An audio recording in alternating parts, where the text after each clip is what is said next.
महिमा शनिदेव की धार्मिक कथा। जय शनिदेव। एक प्राचीन कथा के अनुसार एक नगर में सेठ बहुत ही अमीर था।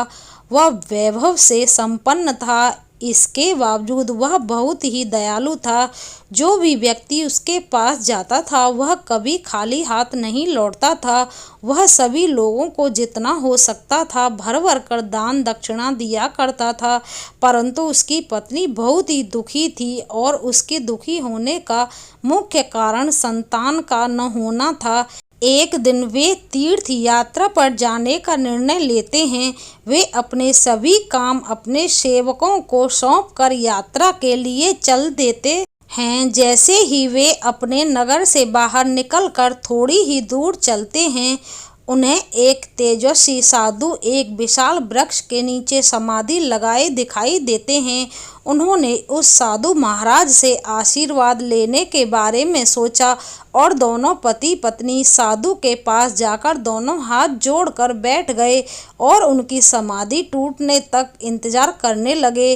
काफ़ी देर हो गई, सुबह से शाम और उसके बाद रात हो गई, परंतु साधु अभी भी समाधि में था। इसके बावजूद दोनों पति पत्नी धैर्यपूर्वक हाथ जोड़कर बैठे रहे। अगले दिन सुबह साधु अपनी समाधि से उठे और दोनों पति पत्नी को देखा तो वह मन ही मन मंद मुस्काए। साधु उन्हें देखकर अपना हाथ आशीर्वाद के लिए उठाते हैं और कहते हैं कि मैं तुम्हारे अंतर मन की बात को जान गया हूँ। मैं तुम्हारे धैर्य और भक्ति भाव से बहुत ही प्रसन्न हूँ। उसके बाद साधु ने उन्हें संतान प्राप्ति के लिए शनि प्रदोष व्रत करने का सुझाव दिया।